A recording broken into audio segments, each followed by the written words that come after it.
Mechanics will come and go in Magic, each with their defenders and detractors. Few mechanics are universally reviled by the community, with Companion being a rare exception.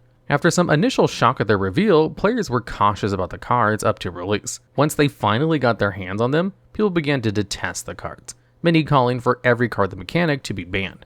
Today, we're going to be exploring how these cards were so broken that they turned the entire community against them.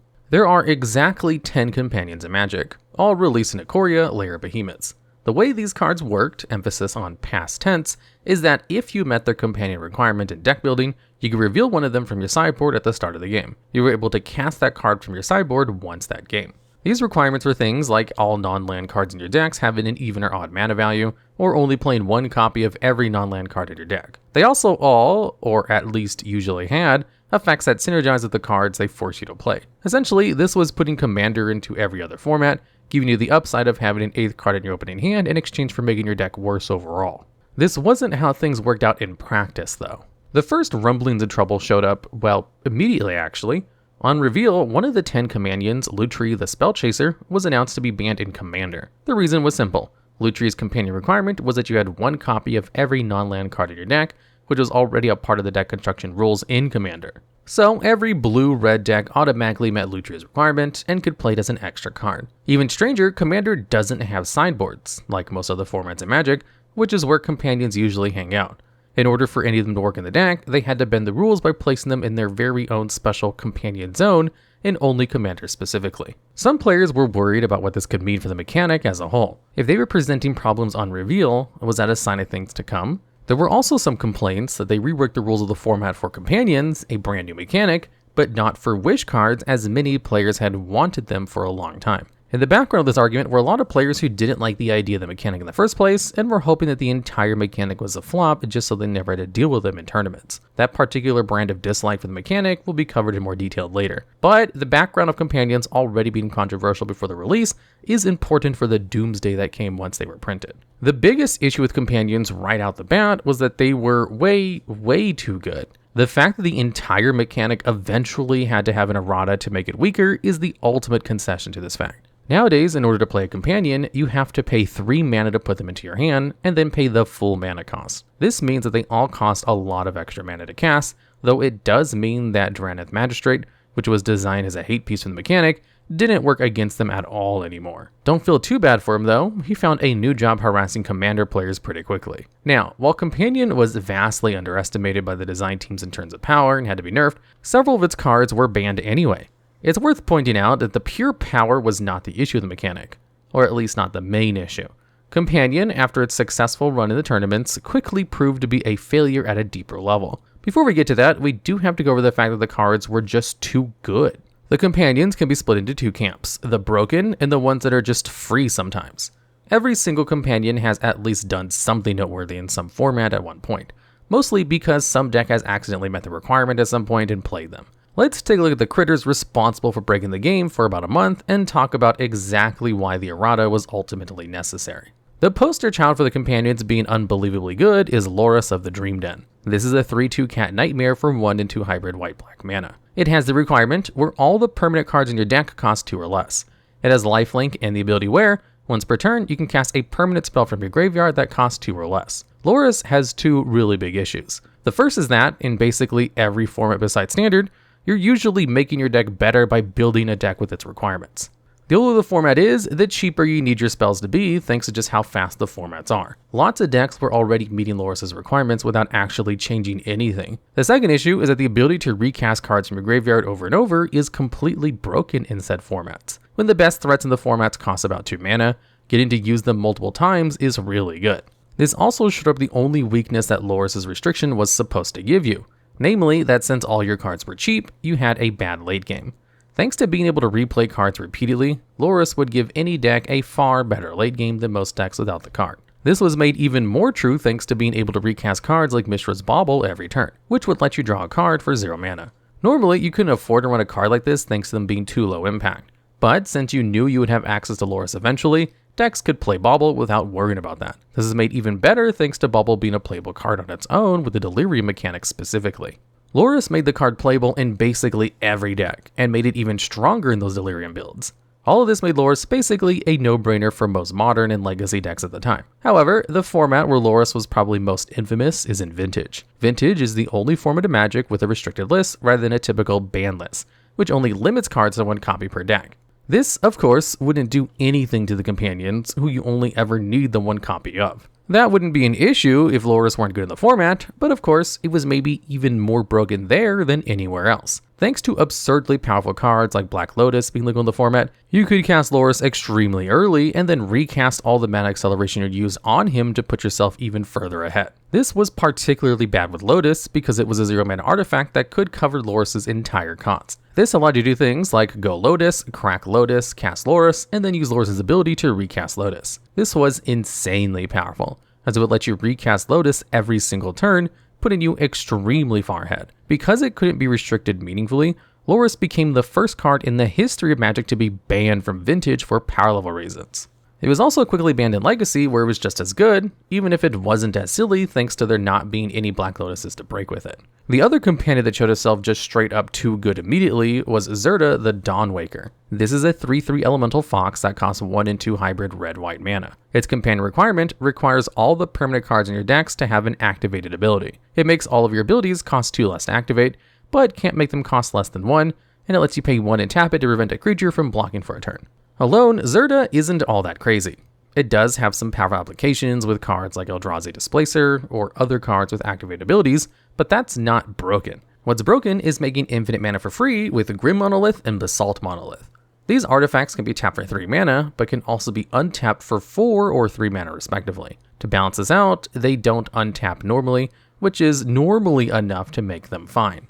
However, with just a little bit of discount on their untapped abilities, you can easily go infinite. Zirda, as a companion, gives this ability as soon as you drew either of these cards. These types of combos have been around for a while, of course, as cards like Power Artifact could do the same thing. However, that allowed you to draw the Monolith and the Power Artifact, as well as a use for all that mana. Zirda reduced the number of cards you'd have to draw to win the game to 2, more in line with other combos in the format. And thanks to cards like Auriok Salvagers or Mystic Forge giving you more access to your combo pieces once you get enough mana, it was more like needing 1.5 cards because you had so many draws that you could get to your combo. This made these combos far too strong in Legacy, and the card was banned alongside Lurrus only a month after release. Lurrus and Zirda were the only companions that were immediately way too good as soon as they came out. However, it was very clear that even with these cards gone, there was still a problem. Not only were both Lurrus and Zirda doing things in other formats like Modern, other companions were tearing up a variety of formats. A lot of the companions that weren't good in older formats were very powerful in Standard, and with the 10 companions and a lot of different builds running around, almost every Standard deck was finding a way to shove in some companion. Aggro decks were splashing Lurrus or Obosh the Prey Piercer if most of their cards already had the right mana value. It quickly became apparent that Yorion's condition was far easier to meet than it seemed at first glance as well, and it was seeing a ton of play. Companions, as a whole, were still just too good. Fundamentally, always having access to an 8th card in your opening hand was way too strong, especially since the card was a very powerful creature that was meant to synergize with the cards in your deck. It looked like, in time, most decks in the format would slowly find ways to make themselves companion decks. Wizards decided that they really needed to do something to curb the companions. On June 1st of 2020, a mere month and a half after Ikoria's release, they issued the companion Eratta. Now, instead of being able to cast the cards from your sideboard, you could pay 3 mana to put the cards from your sideboard into your hand. This was mostly successful. The nerf made it so that it was sometimes correct to not play a companion and instead play a sleeker main board, and it was even a big enough nerf that Lurrus was able to be taken off the Vintage ban list. Even with this mechanic-wide nerf, however, some of the mechanics were still too good. Lutri, Zirda, and Lurrus were all still banned in Commander and Legacy respectively, as even with the extra mana cost, they remained broken. However, eventually Yorion would get the axe in Modern as well. Yorion Sky Nomad is a 4/5 bird serpent for 3 and 2 hybrid white-blue mana. Its requirement is that you have 20 more cards in your deck than the minimum deck size. It has flying, and whenever it enters the field, you exile any number of non-land permanents you both own and control, then return them to the field at the end of the turn. Yorion's extra requirement of simply playing extra cards was ultimately not that difficult to accomplish, especially in older formats where there are more than enough good cards to fill out an 80-card deck. The ability to flicker all of your permanents is also really good, as there are tons of cards like Icevein Coatl and Knight of Autumn who have amazing end of the battlefield triggers that you can repeat with Yorion. This card was basically used in every blue or white deck that could afford to play 80 cards in both Standard and in Modern. It would eventually be banned in Modern as well, though the reasoning Wizards provided was a little strange. In the ban announcement, they pointed to the fact that playing 80 cards in your decks made shuffling more difficult, and thanks to this extra dexterity requirement, as well as Yorion taking up a huge portion of the metagame, Wizards banned the card to allow more people to have access to the best decks in Modern.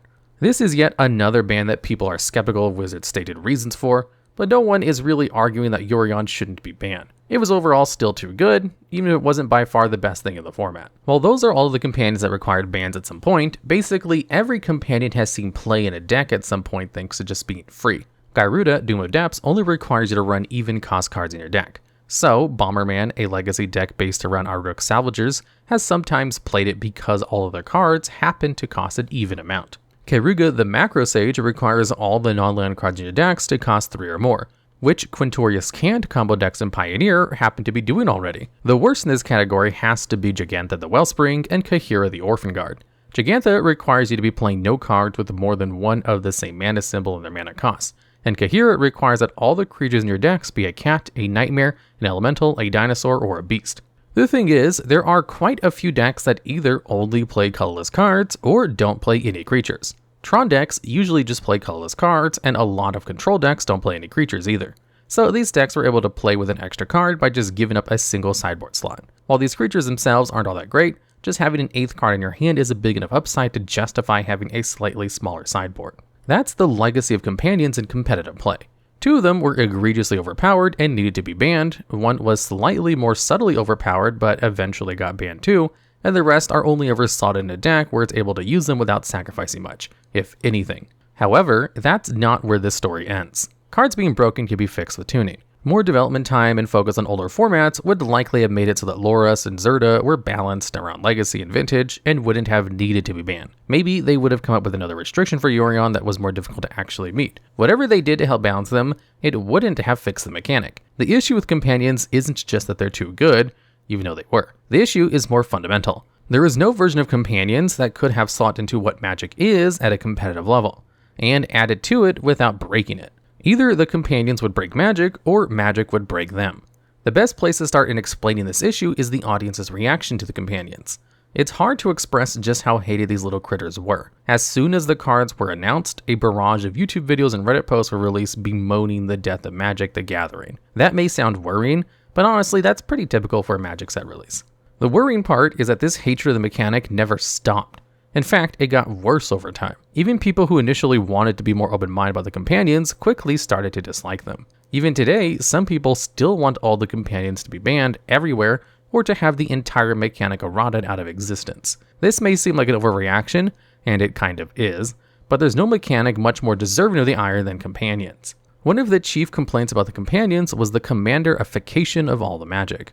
Commander was and is still Magic's most popular format, but it plays very differently to every other format. Having a commander available at every point in a game completely changes the way you have to approach the game. The first and most obvious way that this changes the game is in card evaluation. If you know that you'll always have access to cards like Urza, Lord High Artificer, you know that as soon as you get both Sword of the Meek and Thopter Foundry in play, you can win the game. This puts a premium on cards that can combo with commanders, as well as cards like Swiftfoot Boots that protect those important cards. Admittedly, this exact example does go against the color identity rules of Commander, but that didn't apply to competitive formats. This is the exact issue that propped up with Zirda the Dawnwaker, but it applied in even smaller ways to all the other companions.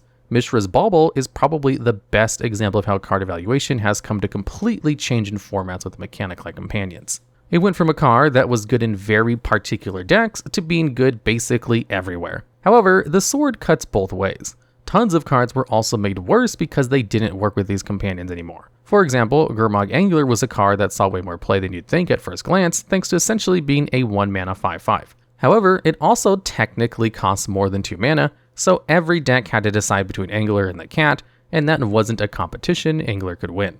While the companions were supposed to increase deck building diversity, it often did exactly the opposite.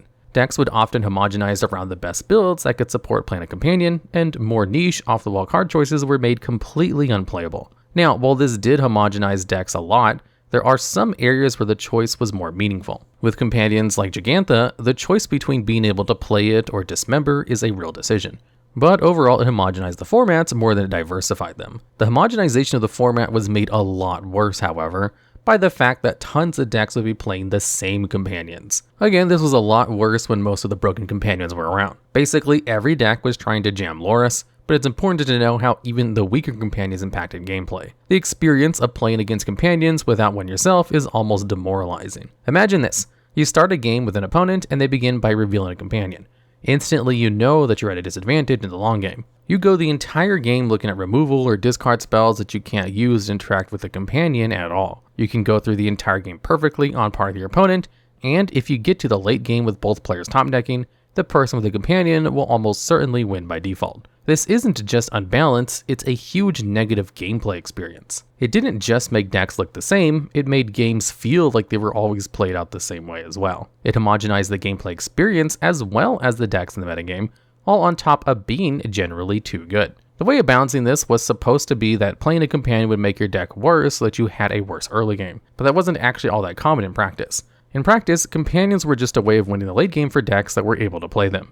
It was this arbitrary that turned most of the players against companions. Despite being designed to try and create more interesting deck building, they did the exact opposite. Outside of the few broken companions, they were only worth playing when they were free, so there wasn't much deck building to even be done. Since the deck building is just looking at the companions and seeing if any of them happen to be playable in your deck already, it creates a situation where there are distinct haves and have-nots. Most decks have to forgo playing a companion, so the decks that do get to play one essentially just end up with a leg up on the competition seemingly randomly. It was, well, the same dynamic that Lutri had in Commander and what got it banned.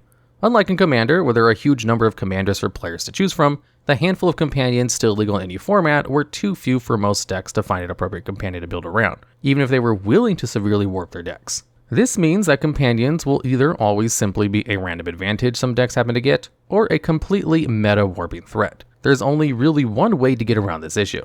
Unfortunately, the solution to this issue is the one thing Magic players don't want. The solution is to print more companions. Now, before you get too upset at the suggestion, we need to be clear that this has its own problems as well, but we'll cover those in a bit. Returning to the idea of printing more companions, this could make the game more like Commander in a good way. In the top tier Commander plays, they do homogenize around a lot of the same powerful options. However, it was never as bad as the influence companions had in other formats thanks to the wealth of options available. With only a few exceptions like Thrasios Triton Hero, that design has been purposefully moved away from. However, this would be far less of an issue in more casual play, the area the companions were most targeted towards. If you were able to decide every deck having a companion is the new norm, you could even go as far as to make the companion restrictions less harsh or even removing them altogether.